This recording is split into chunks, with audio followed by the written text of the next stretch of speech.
السلام عليكم ورحمة الله وبركاته. السلام يا مقعي وحال ياسين عبد الله وحان دقنا هاي مقالة يوتيوبوري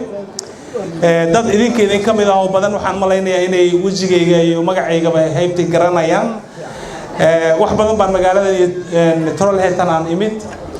waalidiin fara badan oo caruurta laga qaaday iyo kuwa hadda ay ka maqan yihiin kuwa hore uga maqnaayeen waxaan malaynayaa in aad dhammaantiin caafimaad qabtaan insha Allah waxaan isku dayayaa sidoo kaleeto inaan idin gilgilo inkastoo PowerPoint-ga haddeertaan aadan si fiican u arkin haddana waxa weeye cilad farsamo oo qabanqaabiyaasha aan dusha ka saari doono haddii lahayd muxuu ahaa waxaan ahay nin siyaasi ah magaalada Göteborg degan haddana muxuu ahaa macallin ah marka waxaan hore u soo qabtay waxyaalo badan oo ay ka mid yihiin arrimaha baasaboorkan hadda 8 sano lagu qaadanayo dadkii 97-dii dawladda heshiiska la galay ayaa ka mid ahaa anigu ma wadin fikradda laakiin mar dambe dib uga soo dhacay insha Allah mar raba inaan dadka kaleeto ka qaato libintooda waxaan ka soo qayb qaatay oo aan howl badan ka qabtay arrimaha la yiraahdo dadka guryaha ciriiriga degan Trong Boothead waxaan kaleeto aan wax badan ka soo qabtay family auto-training-ka dad fara badan oo waxaa jira hadda eheladoodu keensaday waxaan ahay ninka alifay DNA-da in la iska qaado ما ها DNA-da dhakhtar ma ahay macnaha DNA-da ahaanta ma aanan alifin laakiin baasaboorka Soomaaliga booskiisa in ay gasho waan alifay anigoo gurigayga iska fadhiya macnaha booski baasaboorka inay noo gasho soo hadda caruurta keensadayntooda badan Soomaali ma tahay lama dhaho waxa dhacan baa laga qaadaa laakiin dadka kale oo ajnabiga ah oo wadamada kale ay ka yimid waxa lagu qasbaa in ay wataan baasaboor dalkooda ah soo marka maadaama foojariga uu nagu batay oo baasaboorradeeni suuqyada bakaaraha iyo meel kasta iska yaalaan dadkuna way idin la socdaan marka sidaas darteed waxay noqotay way nagu adkaatay dawladda wadanka macnaha markaas uu ka dhisnay way nagu adkaatay inaan dibadda soo dhigno caddaynaya inuu baasaboorkeenu yahay mid rasmi ah oo la hubo oo sugan oo markaas ay ku qanci karaan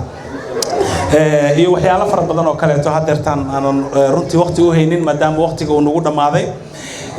maanta qasdigaygu ma ahayn mid siyaasi musharaxna ma ahi laakiin waxaan ka hadlayaa waxa weeye waxa la yiraahdo social change slogan ama sharcigan caruurta la isku qaato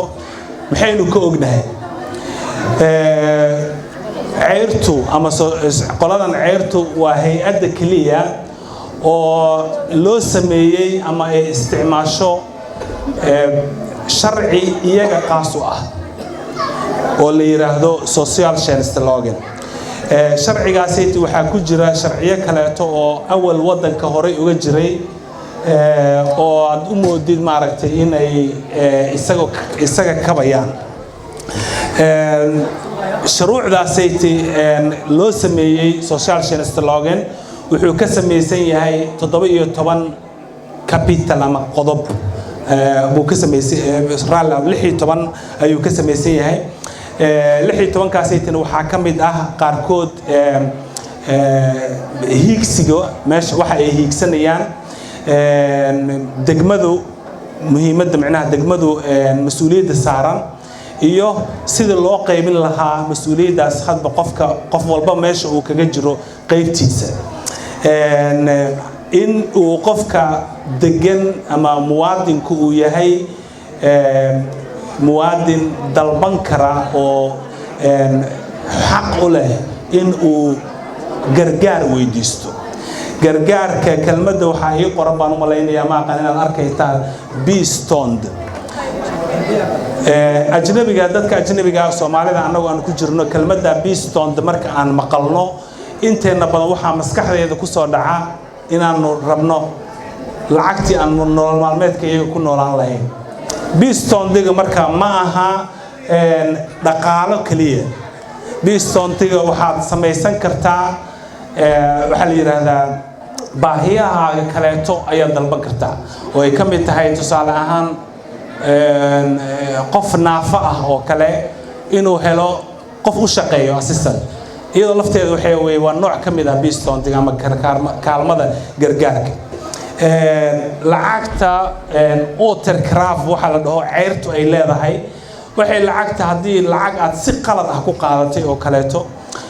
waxay ceyrtu ka soo ceshan kartaa hadii ogaato muddo 3 sano gudahood hadii 3 sano kor u dhaafto lacagtaas sida ay sheegayaan hadaad si qalad ku qaadatay xitaa way ku xalaalowday oo kaleeto sharciga social science looganka ama sharciga ay leedahay qolada ceyrta waxa ku hoos jira sharciyo kaleeto oo kaabaya sida haday aan sheego oo ay kamid yihiin secretaries loogan waxa weeye waa sharciga xadidaya shaqaalaha dawladda in ay xogtaada faafiyaan xogtaada inay faafiyaan bay u diideysaa waxa jira muxuu ahaa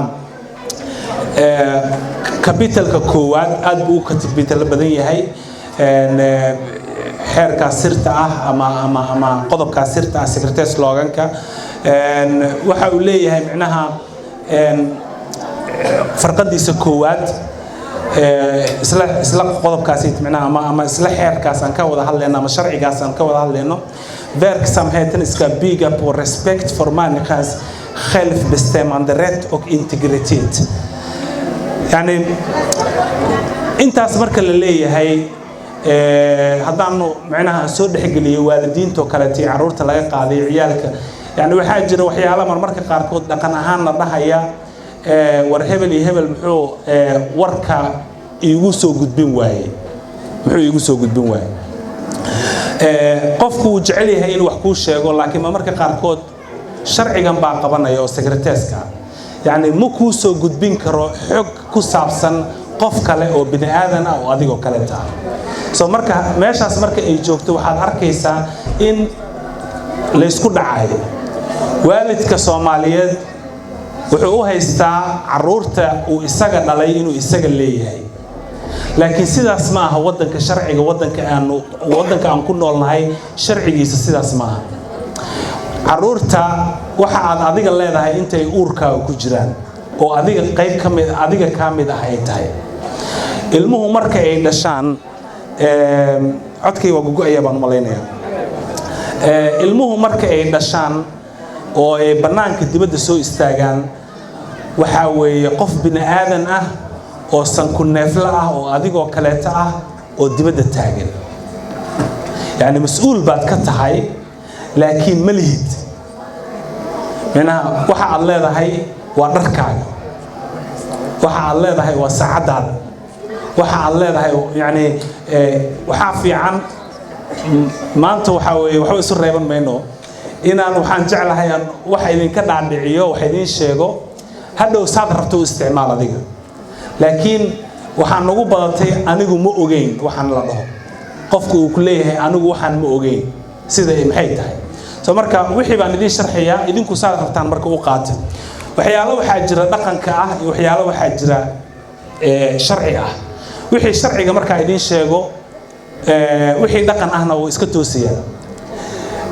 sharciga social science looganka marka la leeyahay kama duwana sharciyada wadankeena dhaqankeena qofku inta badan Soomaalidu waxay tiraahdaa ma waxaas ma qabna annaga wuxuu ka xishoonayaa inuu yiraahdo ma aqaan haddaad dib u xasuusataan waxaa jiri jiray caruur waalidiintood ay dhib ku ahayd inay hayaan waxaa loo geyn jiray habaryar iyo abti iyo eedo iyo adeer waad xasuusataan waa nooc ka mid ah social science looganka LVU ka mid ah weeye ilmaha markuu adiga kula noolaan waayo waxaad u geynaysaa ehelkaaga magaranaysa waxaanu ku xalin jiray heer